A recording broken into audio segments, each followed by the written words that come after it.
Hello, folks. I'm your host, Craig T. Stewart, and I'm here with Jeff Mayu. And this is another episode of What the Book. Hey, Jeff, what's the book? Shadows in Flight. So, the children of Bean are flying around because they develop magic with their intellect?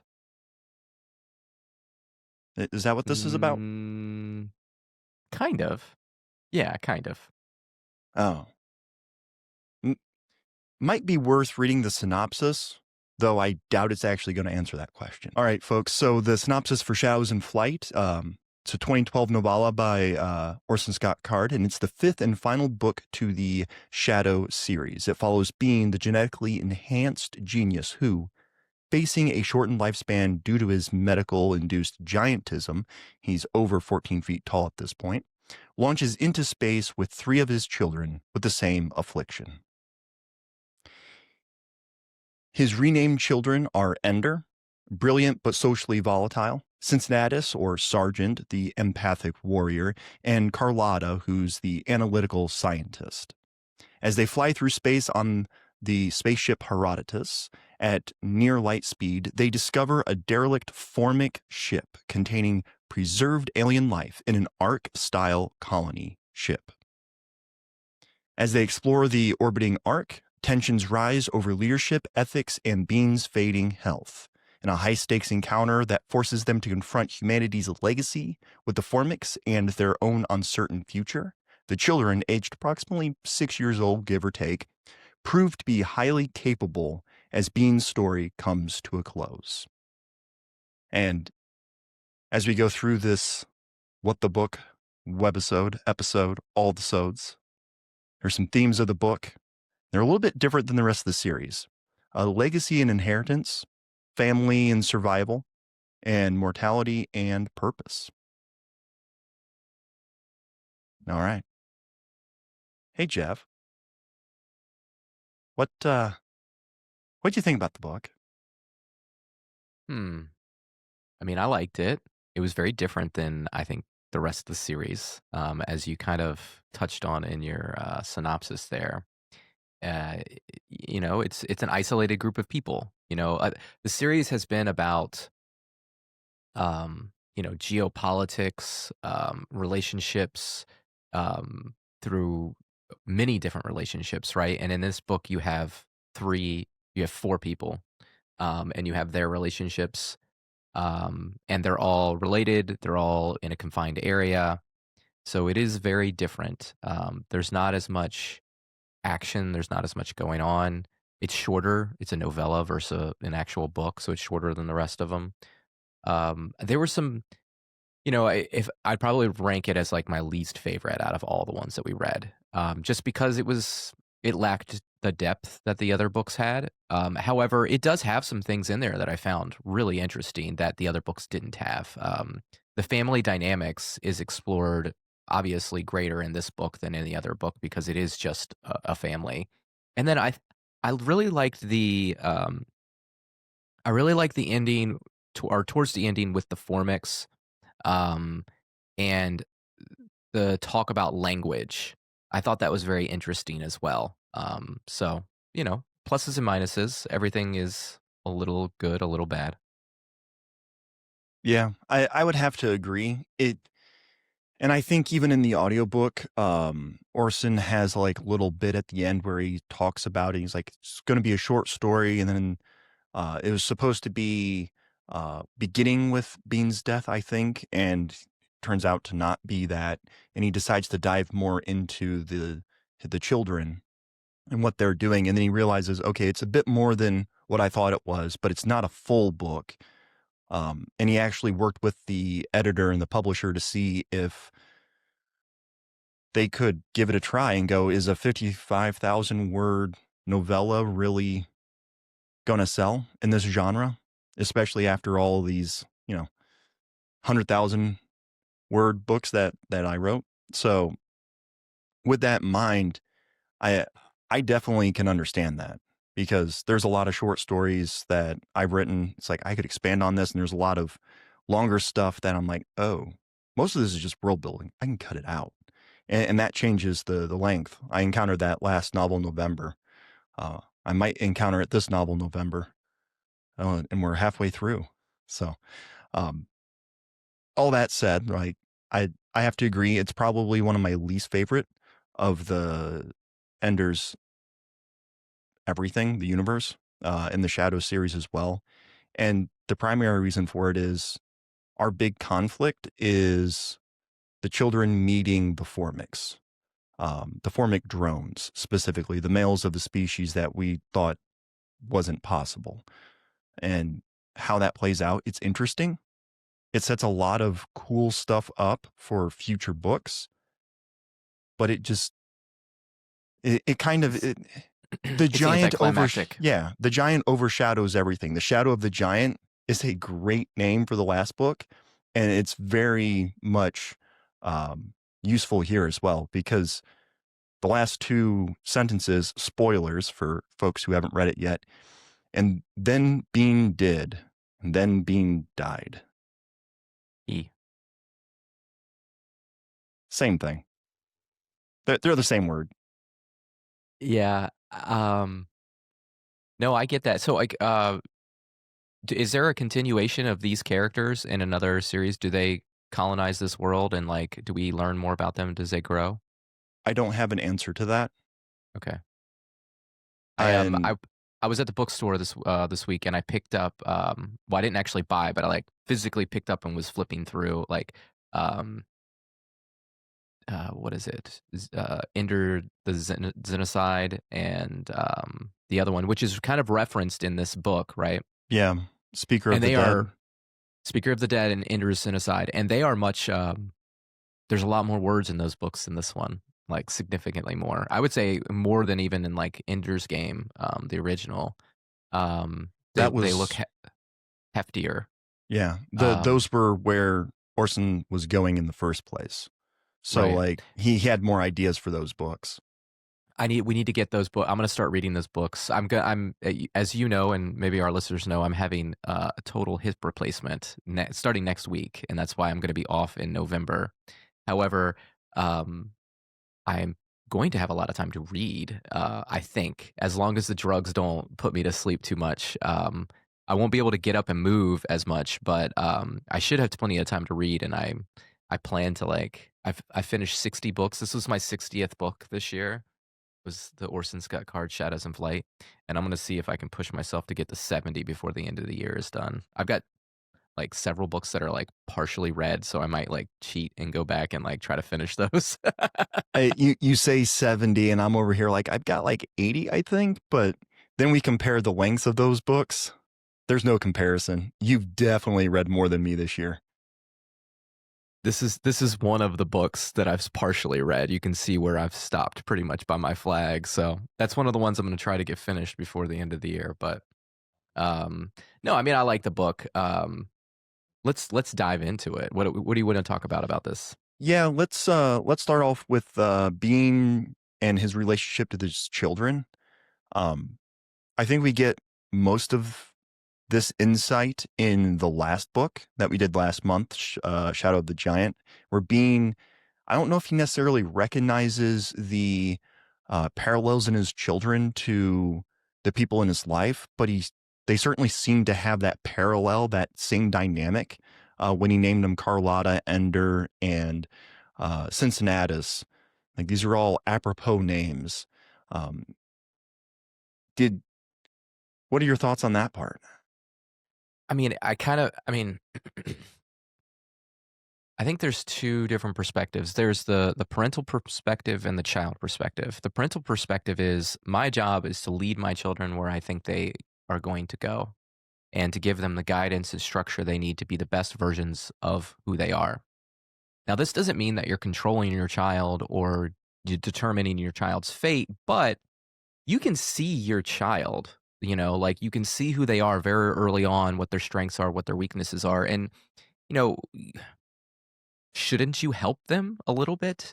Guide them? Isn't that what the parent's perspective is? And I think that what Bean did was guided his children. He gave them purpose in almost a purposeless world where it was just the four of them.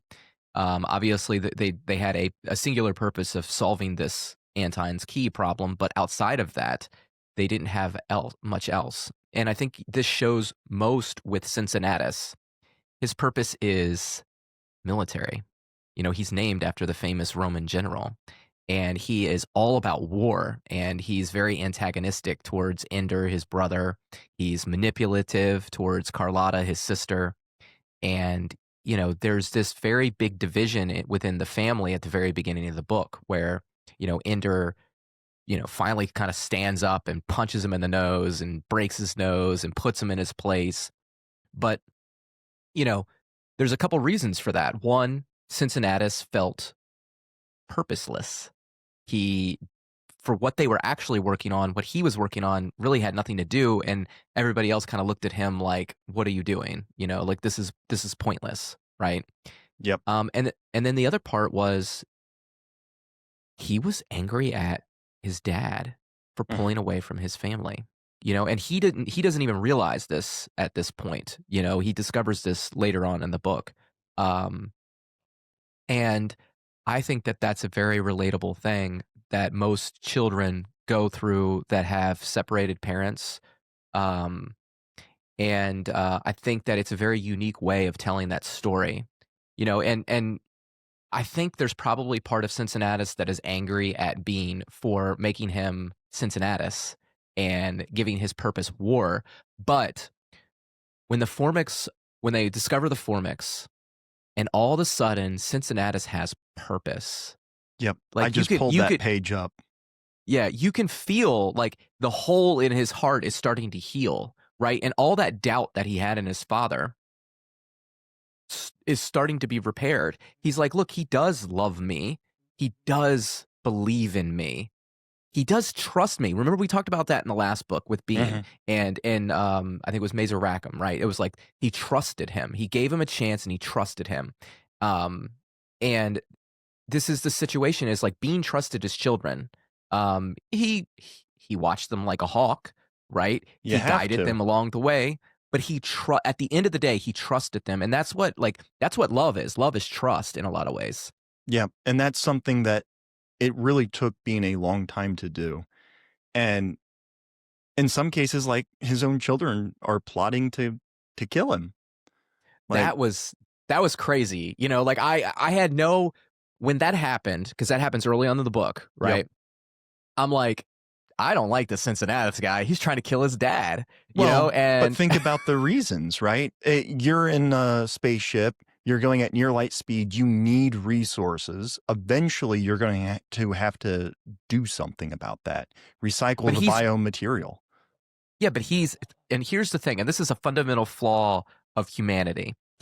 Is that and I'm reading about American capitalism. I just read the book 1929, right? Like this trust, okay? Human civilization is built on trust. The rule of law is built on trust. The stock market runs on trust. If you believe in the future, if you believe that things are going to get better, then they will. They absolutely will. And what you do is you use the resources that you have to create more resources. And the fundamental flaw that humans tend to have is they get to a point where they feel stuck and they feel like they're never going to have anything in the future. And they start to destroy the resources that they have to hoard them. And ultimately, that's the decision that Cincinnatus is making. He wants to destroy Bean. He wants to kill his father because he's taking up resources. And Ender points out, like, yes, you have some logic there, but you're way ahead of the game here. Like we're not even close to that point. He's still valuable to us. Like he's still our father and he's still guiding us and still helping us. And they did need him. And it was a resource. If he would have killed Bean, they would have been in a really bad place. They probably would have died. You know, let's say they discover the Formix, let's say they go and over there, they would have attacked differently. They wouldn't have had Bean's experience, his knowledge. They would have been fighting Yeah. against each other. It would have been a disaster for them. Yeah, I do agree with that. I think there's some things they could have done on their own. Um, but how they interacted with the drones and the wealth of knowledge that Bean had that they didn't have simply because he lived through the Third Formic War Mhm. comes into play. And then Bean also happens to know who wrote Speaker for the Dead and There's another book in there, which happened to be Ender, and he had a relationship with Ender. But I want to pull it back just a tad, and then we'll go back to the line that I have pulled up. It's probably one of my more favorite lines, one of the standouts. But after Sargent plots to murder Bean, and yes, Ender bashes his face. All this, I believe it's in 0G or something similar, right? It's just good old sibling fights, right? Nothing too serious. Bean, the Ender, Carlotta, and Sargent all go to Bean, and it's kind of confrontational. This is where we get a lot of more of that depth, the rounding of Sargent's character that you're talking about. And one of the things that makes me chuckle is like Sargent is this pompous person, and he tried to murder his dad. And what does his dad do? Call him stupid names. And he really doesn't like that. And Bean even mocks him for it. It's like, oh, the son who plotted my murder. How dare I call him silly little names? And like that's not too far away. That's what, a chapter or two away from the discovery of the other of the Formic arc. And when Cincinnatus finally gets his purpose, and just like that, for the first time in his life, Cincinnatus mattered. The giant had a use for him. Ender was, oh, I started too far below. The giant looked at her as if she were an idiot. Cincinnatus is going to arm the Herodotus, so we're ready to turn this alien ship into dust if need be. And just like that, for the first time in his life, Cincinnatus mattered. The giant had a purpose for him.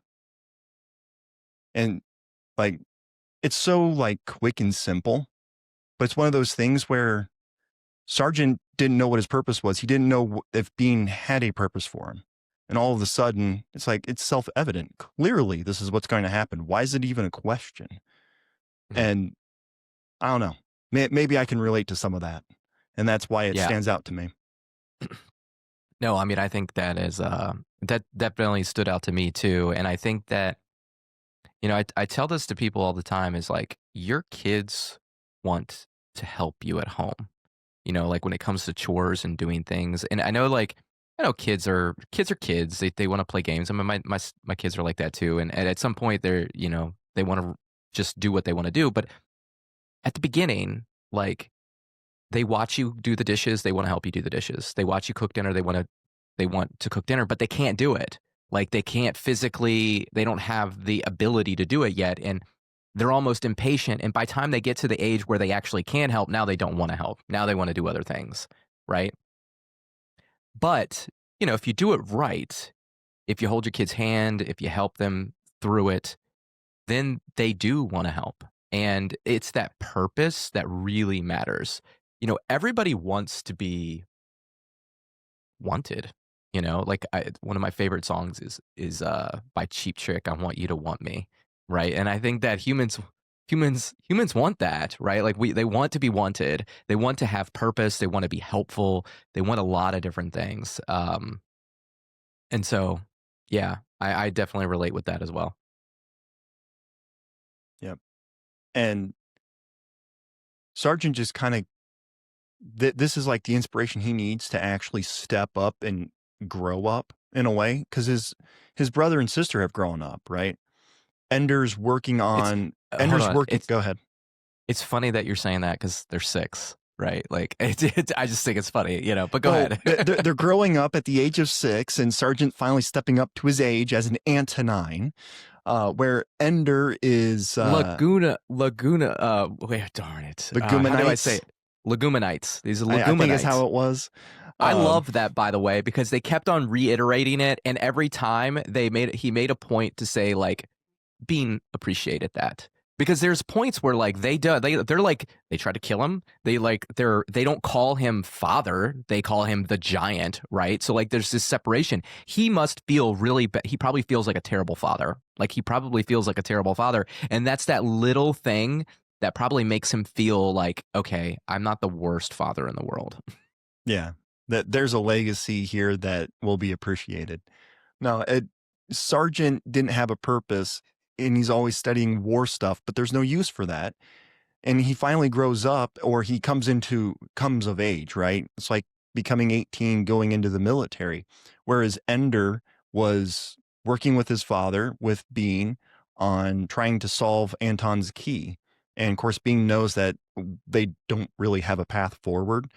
And Ender just keeps trying because he wants to live longer, right?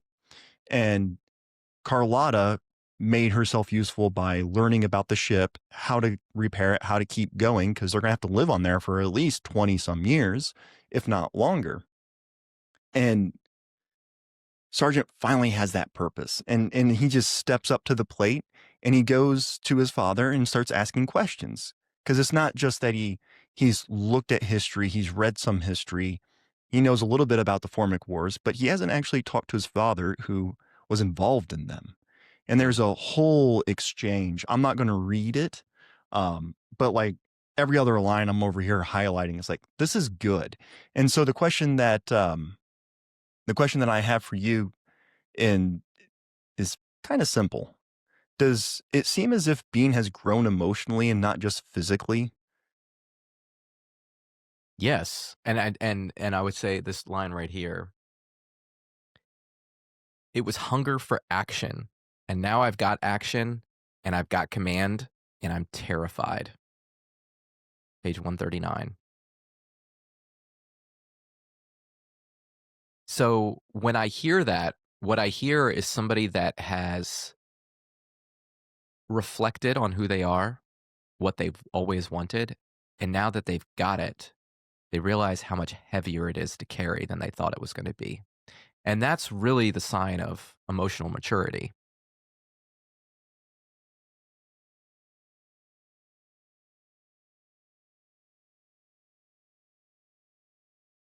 Yeah.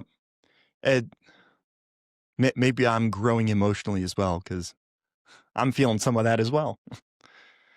Uh, I think we all do. Like I tell people, like we're always children. Like we're always kids. We're always learning new things, and what we know last year is going to be different than this year. It's going to be different than next year, and the weight of the world gets heavier and heavier and heavier, and you've got to be able to grow with it, to carry it. You know, yeah. And you have to keep the childlike ambition, desire to keep learning and growing, the learn and be curious. right? Otherwise, you're just going to the weight of everything will just catch up to you eventually. And you'll just give up, and you'll start to hoard, and you won't trust anybody, and then everything will fall apart. Or you'll just keep growing until you're 14.7 feet tall. I, I don't know. Did the last book mention how tall Bean was when they set out on the journey? No, I don't think so. I don't remember at I least. I was guessing like 7 feet. Like in my Yeah, head, he was like 7 feet tall, I you want to say it know? was like 7 or 8 feet tall. He's doubled in size. Yeah. Just like 14 feet tall, you say. No wonder why Mhm. his children called him the giant. Um, Mhm. anyway, um, we get a point of view from Bean's perspective, and he kind of admits to himself as his children are going out exploring the Formic Arc that he's hidden things from them, just like he believes the Formics have hidden stuff from humanity or maybe even themselves. Namely, the means of reproduction, um, Mm. artificial wombs, and everything like that on the ship, so that his children can start a civilization separate from humanity. The Antonines. I prefer Antonines. I'm sorry, but Leguminites is kind of cool, but it just I don't know. It seems Come on, pay inferior. Bean some respect, man. Pay Bean some respect, bruh. Bean wouldn't have existed without Anton. Mm. He tried to kill him and burn him alive. So did Sargent. But we're not Well, talking about Sergeant. We're talking about Bean. same difference. Um, Why do you think, and I think it's kinda answered later in the book, but why do you think Bean kept that piece of the plan secret from his children? And he went through extraordinary lengths to make sure that they didn't know that these rooms with all this stuff existed. Because you can't, because your kids aren't ready for it. Like, it's just back to my point about, like, your kids wanna help, they wanna be helpful, they wanna cook in the kitchen, but they can't hold a knife yet, their hands are too small, right? They don't have the dexterity for it. Well, like, they're not it's not that they're not physically ready, which they aren't because they're only 6, but they're also not emotionally ready to understand this. And there's a great, back and forth about this, I think, between Bean and Carlotta, and I tried to find the page, but I couldn't find it because I didn't flag it. But, where he's talking about, she's basically asking, like, "Why are they outlawed on Earth?" And he's explaining it. And I thought his explanation was pretty, it's basically like anytime humans get to the point where they feel like they can control life, things get bad and it reverts back to the way that it Yeah. was. Or, if they think that, in that case, it was one of the sexes, like, "Oh, if we have artificial wombs, why do we need women?" Yeah. Like, that was one of those things, and he's like, and whenever one of the sexes gets upset about something like that, big change happens, such as Oh, banning these. I found it. Uh, the wombs aren't so common because they're illegal on a lot of worlds. Why? Asked Carlotta. Because they're unnatural, said Bean. Or they deprive surrogate mothers of a livelihood. Lots of reasons, but it comes down to the real reason. Artificial wombs suggest that women aren't necessary, and that really bothers a lot of women. But women still produce the ova, said Carlotta. There are ways around that, said Bean, and ways around men too. Neither sex is actually needs the other in order to reproduce, but several societies have tried doing without it, and evolution ends up winning. The disconnect grows, and the society either goes back to mating or people keep leaving until only a tiny, I can't speak today, fanatical remnant remain. It's the human race, Carlotta. Why should it make sense? And I think that's like, I That's mean, wisdom. we see that in society. We see that in history. You know, typically when empires grow large, there's this disconnect between our purpose of reproducing and the pleasure that maybe comes with it. And people get sidetracked. And I think that, this idea of artificial wombs is to separate us from the pleasure of reproduction. But as they kind of mentioned before, we're kind of animals. Like we are this thing. We need to be okay with who we are and fulfill our purpose. Yep. And the purpose of biology is pretty straightforward. Like, Depends on who you ask. fair enough. Got one last question on Bean and his children, or what they're talking about before we go to um, the formic arc to wrap this up on the question side. Jeff, what is a lie?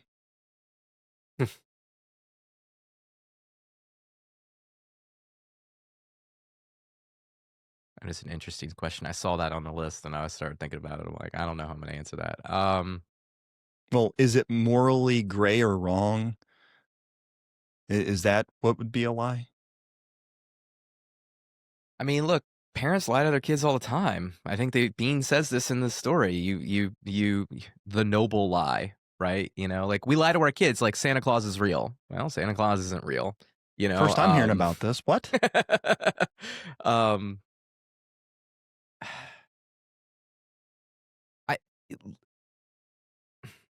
I don't know. I think deception is the problem, not necessarily lies. I think sometimes lies tell more truth than the truth does. And in deception is where you're trying to manipulate somebody into serving your ends and not serving, you know, their purpose or Yep. or themselves. are a god. And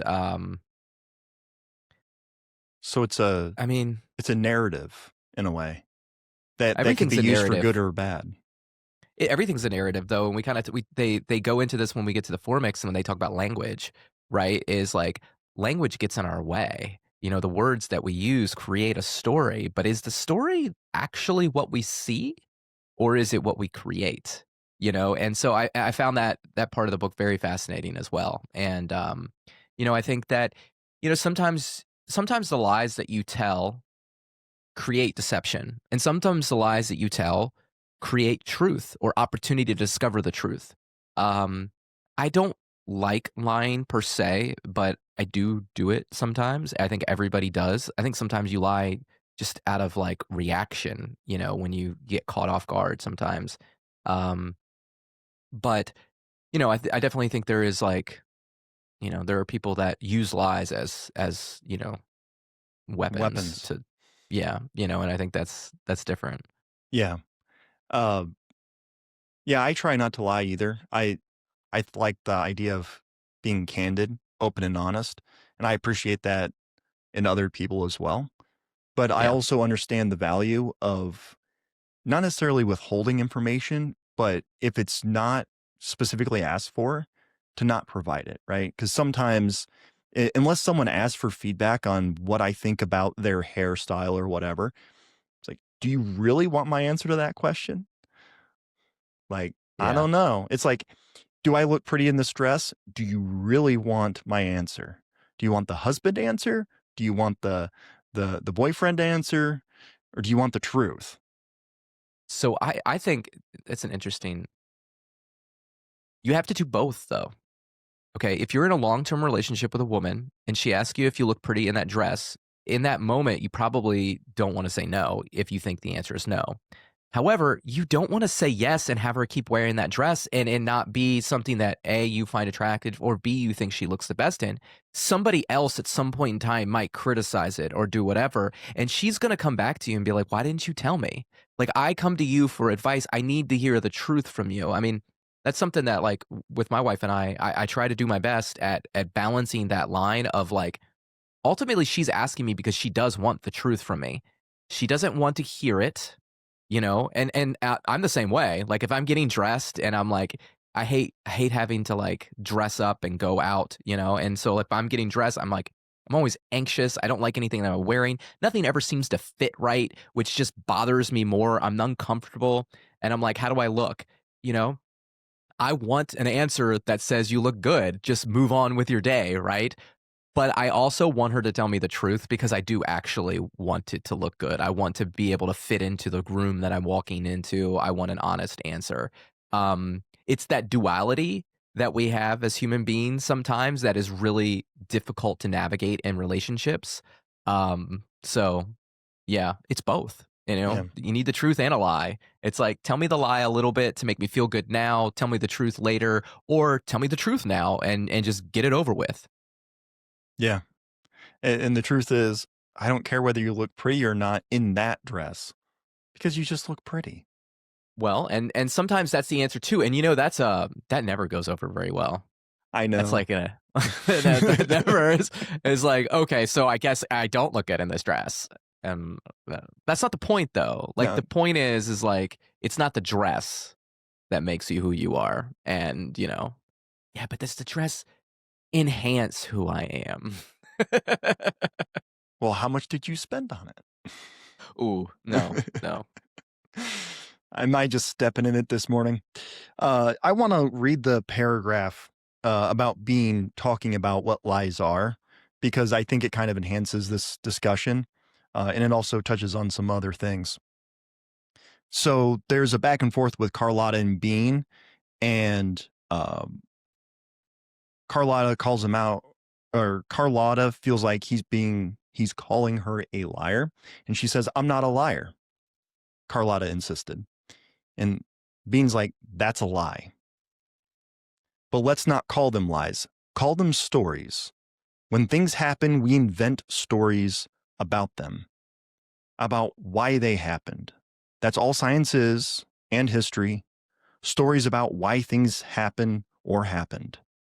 They are never, never true, never complete, and always at least a little bit wrong. And we Mm. know it. But they're true enough to be useful. I doubt our minds could even grasp the whole truth about anything. The nets of the causality spread too wide to be held within a single mind, but the stories, the useful lies, we share those and pass them on, and when we learn more, we improve on them. Or when we need different stories for new circumstances, we change them and pretend we were always told that way. Mm. And then Ender, the next line is Ender buried his hand or his face in his hands. It sounds so hard. It is hard. Yeah. I mean, I really liked that back and forth in the book, and I agree in a lot of ways. I mean, as somebody who reads history, You never get the you full picture. you have to read so many books to get a complete picture. You read one book and you were like, "Oh, this is what happened," but then you read the other guy's perspective and you're like, "Oh no, that's not actually what happened. That happened, but also this thing happened, which made this third thing happen, right?" And then you go read a third book and you're like, "Oh my gosh, there was this whole other thing that I didn't even know about," like, and it and that line in there was like it's too wide for any one like human brain to comprehend. Yep. Right? Is like it's so true. We are all limited in our abilities, and it doesn't matter how much we take in, we still can't take in enough to actually see the whole perspective. And, back to this, like, it is a story. Everything that you're reading about the past is a story about the past. It's not the actual past. You're not seeing the physical live action, events. You're reading somebody's take on it. And typically you're reading somebody's take from somebody's take from somebody's take, right? Mm-hmm. The biographer is studying original transcripts, but he's also studying other biographies. He's studying letters. He's studying newspaper articles.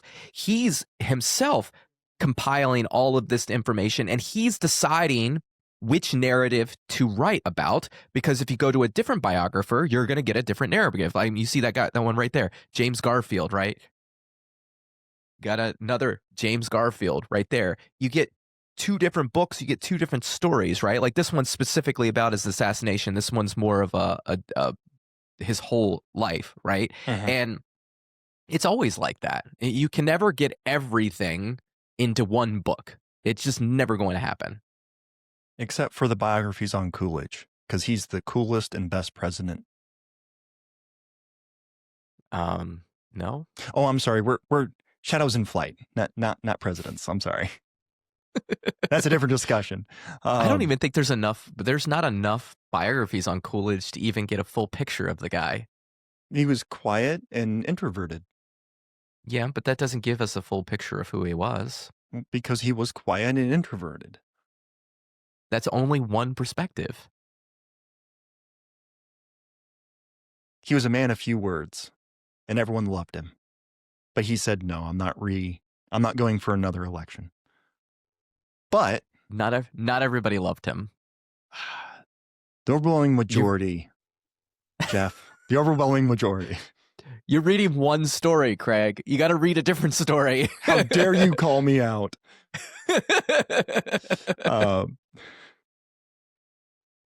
Speaking of like people doing stuff, the overwhelming majority of the children decided they were going to investigate the Formic Ark, and they find it to be mostly empty. And they encounter some we'll call it like what they call them, rabbits, like feral rabbits, rabs, I think is what they call Rabs. them. Yep. Which is, I just kind of think of like a beetle like thing that's large enough to like kill a person, and they're like worker drones in a way that were genetically modified to serve purposes.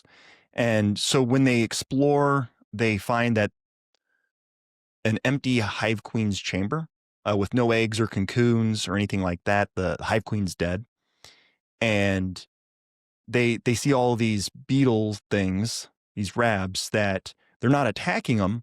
They're creating this gooey slug stuff to give to the hive queen, and they've been doing it for God only knows how long. And while they're doing this, they go, well, what happened with the ship? How did it come into orbit around this planet, around the solar system? And that leads them to go investigate for pilots. And there's some interesting aspects there where they have multiple different stations to look outside so that the Hive Queen knows what to do. But what else do they find, Jeff? They find the male species. They Oh, find the male species, and Ender is able to communicate with them. He almost instinctively knows what to do. And they're a telepathic species, and they communicate in images, and it's very interesting what he's able to see everything. You know, the whole story. We're just talking about, like, you read, the language gets in the way. It's one person's story versus one person's story. He's actually able to see the actual events, right? But even then, it's not fully the truth, right? Because the queen was hiding things from the other species, the other, parts of their species. And but so, the like, drones didn't think that. but they didn't know, right? Well, same thing. Like when you read a book, right? When you read a history book and you read that, your first inclination is, this is what happened. This is the truth, right? And you're like, it's not. And I think that it it's like the underlying issue that we have as human beings is, like, we want to know the truth. We want to know everything, but we can't. And it is the same with their species as well. There's lies that they are told, whether they want to be or not, because the queen has decisions to make. She is the authority figure in this species, and she's got all these responsibilities, and she's the one making a decision, similar to, like, what we talked about with Bean and his kids. Like, he withheld things from them because they weren't ready for it. Well, she withheld things from parts of their species because they can't handle it, or they're not needed, or they have a different purpose, right? She decides. And that is a difficult thing, I think, for people to grasp, that you are not in control. And with their species, it's hidden from them. With our species, I think it's open. It's out in the open. Like, we can see that it's happening, and we struggle with it. That's why there's so much more division in our species than there is in their species.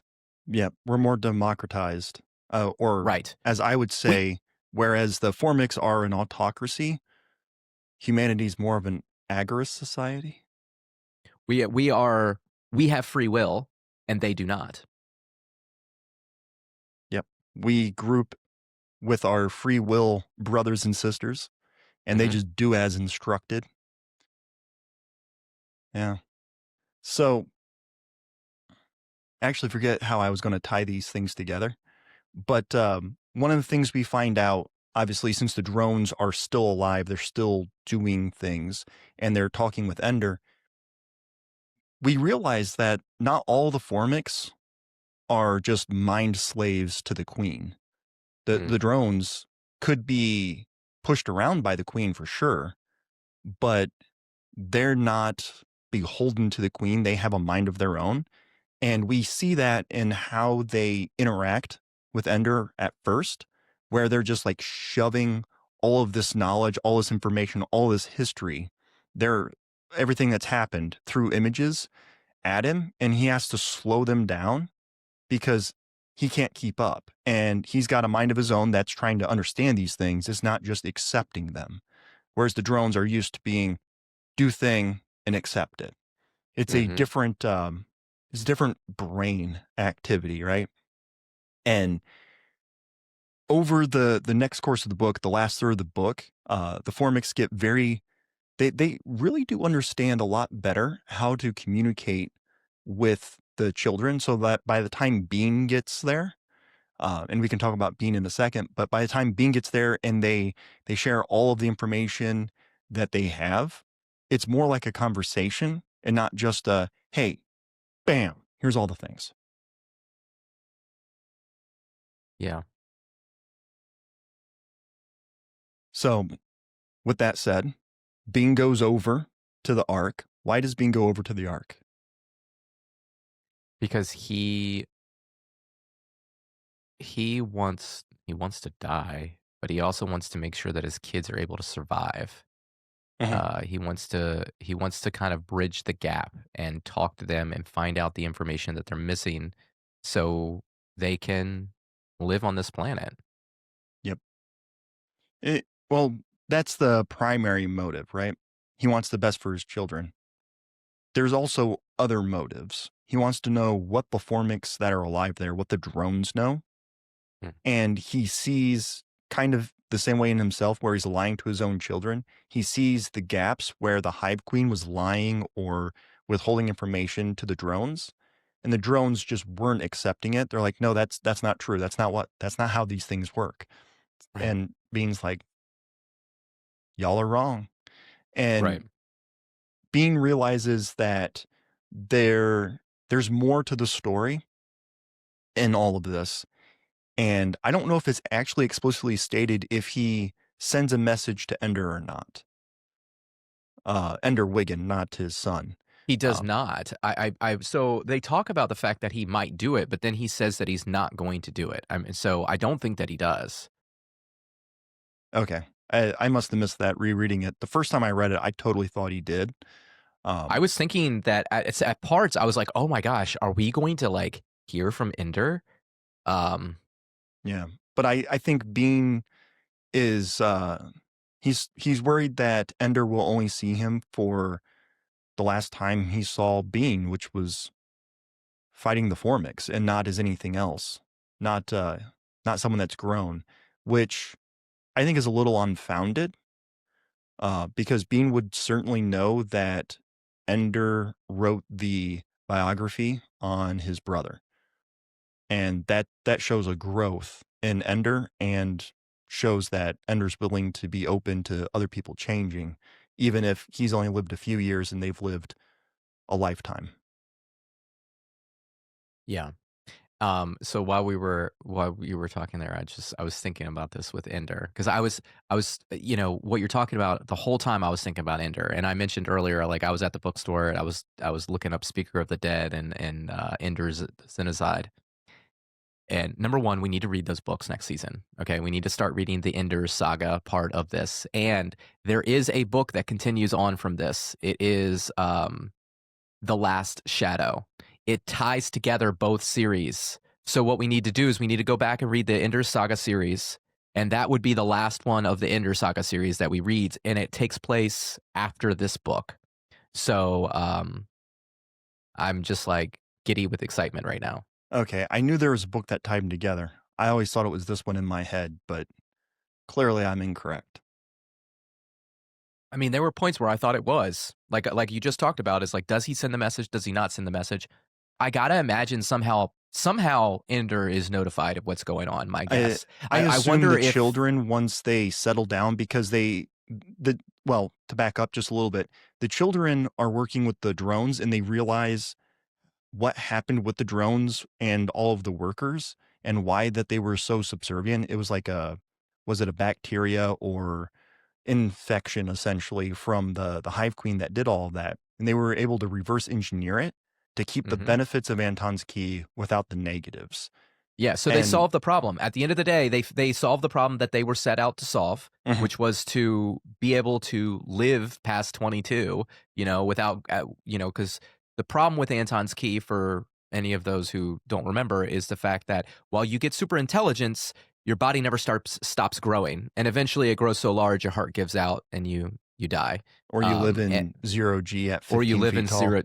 Right, you live at 0 G for 15 feet tall. But they were able to solve that by tricking the body, by giving it a, what did they call it? What's the word they use? Organelles. Organelles, Something yeah. with organelles, yeah. Yeah, I'm not a so scientist, I don't know. I'm just a neither am I. writer. I I write just read lies. I just Oh, I'm sorry, I write stories, not lies. Yeah. Um, but we also get a little bit of a line where it's like, okay, the drones have some of their own, like, mind. They have their own consciousness effectively, right? What does is it Bean or is it one of the children? What do they realize must also be true? I think it was Bean. Do you remember?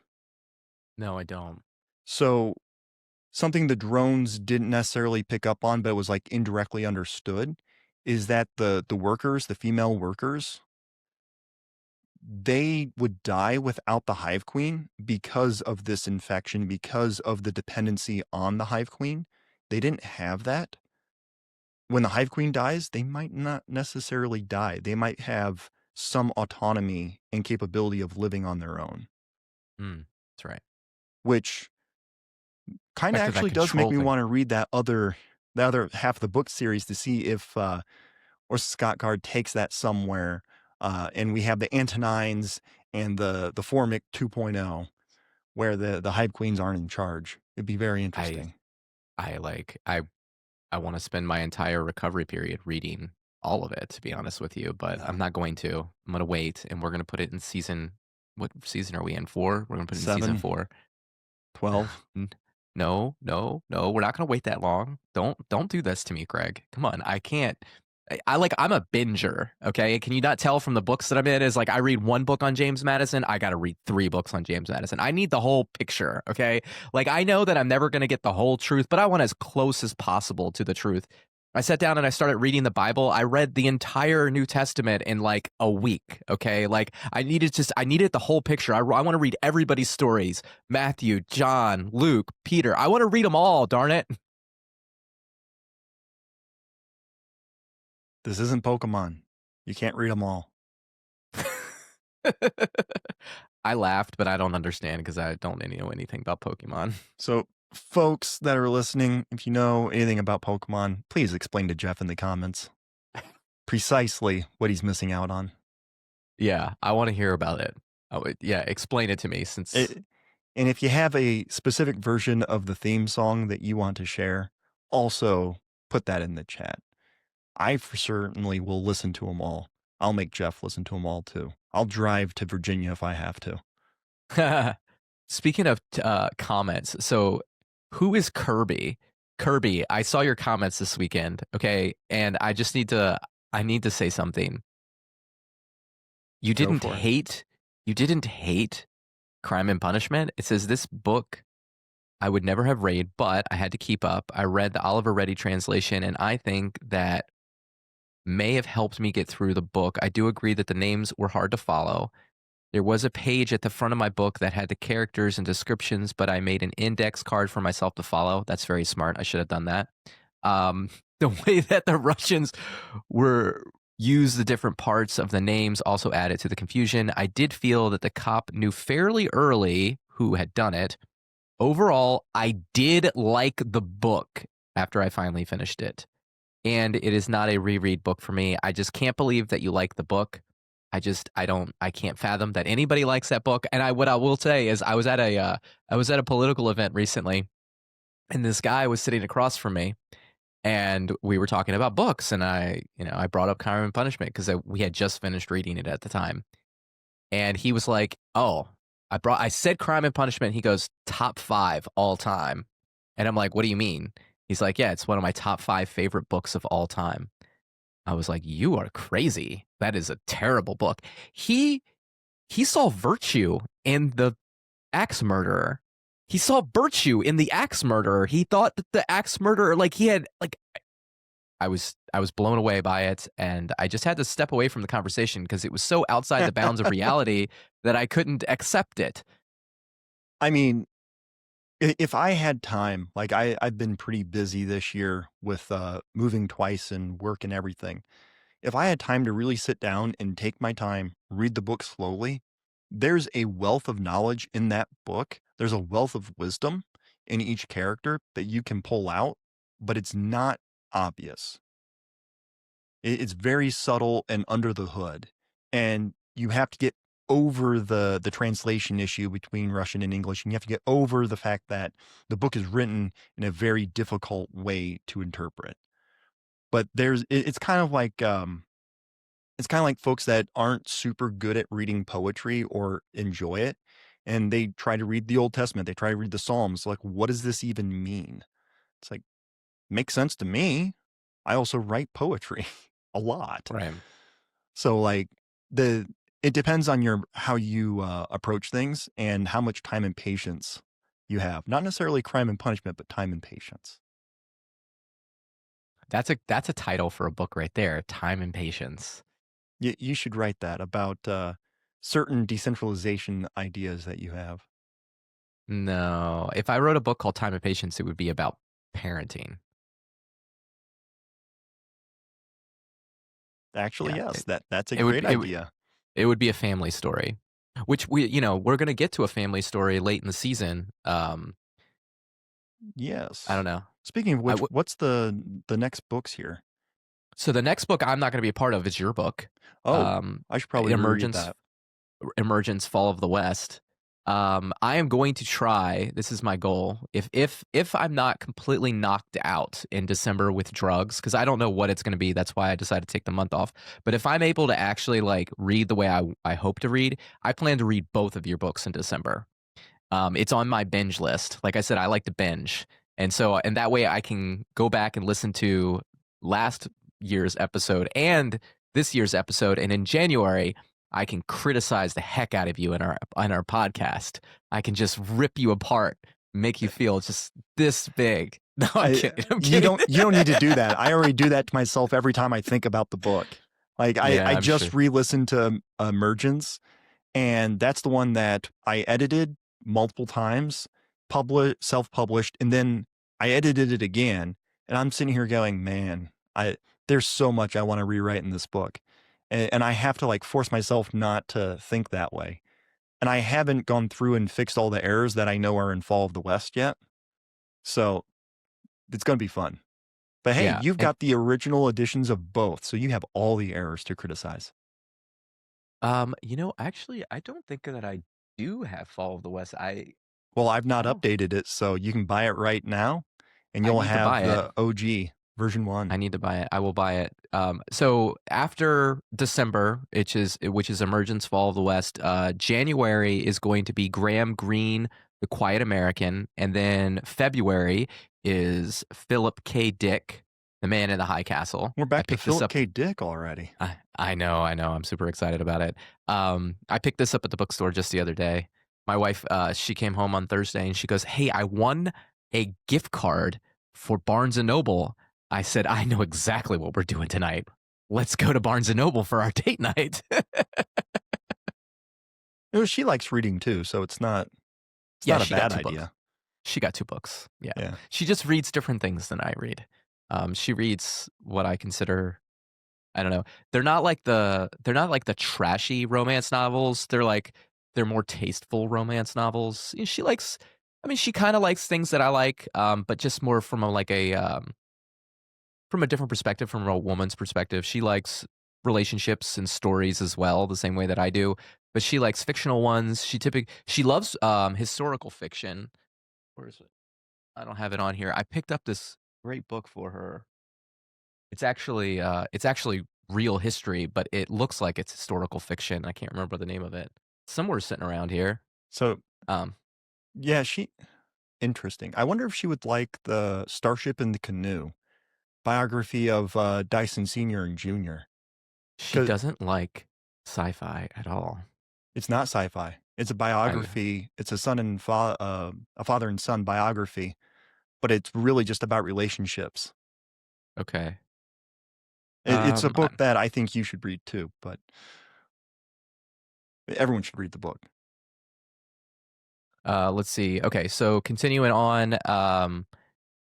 The Quiet American in January, Man in the High Castle in February, Mere Christianity in March. And then in April, we have Zen and the Art of the Motorcycle Maintenance. May, A History of the World in 6 Classes. June, Catcher in the Rye. July, No Longer Human. And August, As I Lay Dying. That is the family story I was referencing earlier. I've already been like, I have books that I want to put on for next season already. I just can't keep up, like I want to read Grapes of Wrath. I read it way back in the day, but I haven't read it for a really long time. I want to reread Grapes of Wrath. It's on our long Um list. yeah. Probably And right next to Crime and Punishment. nah, yeah. I didn't That was recommend bad. it. I know. Whoever did that is that guy's mm, throw him out. He's Yeah, terrible. evil. Come One on might now. say. I'm excited to read Catcher in the Rye, and I'm excited to read Man in the High Castle too. I mean, I'm excited to read everything, but Yeah, I'm excited to read something that isn't fiction and discuss it and yeah, what the book, because it's not something we've really done. Something like Mere Christianity will be a lot more like the philosophy books we attempted earlier, but there might actually be some substance that we can dive into that we have some shared understanding of. And A History of the World in Six Classes, I just remember reading that in a weekend. That book is awesome. I don't know why. I just really enjoyed it. It's like, this is how all history books should be. hmm, yeah. All right, man. Well, I'm gonna go read. I'm gonna spend my day reading. I got to finish this book over here. What are you gonna do? I am going to do outside things because it's nice and warm here. Mm, Probably one of the last times we'll have nice and warm here. I got to get a grill operational, and I'm still moving in. So doing that. And I'm a little bit behind on Novel November. So I need to write like need to 6,000 write. words this weekend so I feel better Yeah. about everything. Yeah, it's cold and rainy here, so it's a perfect day to sit inside with a cup of coffee and just knock out some books. Well, that's what happens when you live south of Ohio. It gets rainy and cold and not sunny and awesome. We can't all live in Ohio. Virginia's a pretty great state. Come on. I mean, it's all right. Don't be bashed on What Virginia. what what, what Let's all face the it. young kids With say? 6, 7. wasn't Ohio part of Virginia at some point in time? Come on. Without Virginia, would Ohio even exist? Come on, man. Actually, I don't know if the Ohio Valley was part of that joke map where it's like everything outside of the 13 colonies, because I think Was Pennsylvania went Virginia? over further. It's possible. Yeah, I just know that Washington is the one that did the surveying in the Ohio Valley there. So, Yep. and he was a Virginian. So, I mean, most people it's that art. had agency back in the day were Virginians. True. It's such a great state, and such great people come from Virginia. That very well may be true. Well, that's all we have for now, folks. Let us know in the comments what stuck out to you most. We'd love to hear your thoughts. And for those tuning in on Spotify and Substack, please like and share. For those on YouTube, kindly give us a thumbs up. And you can check out the Substack version of this podcast for older episodes and future books we're looking at reading together.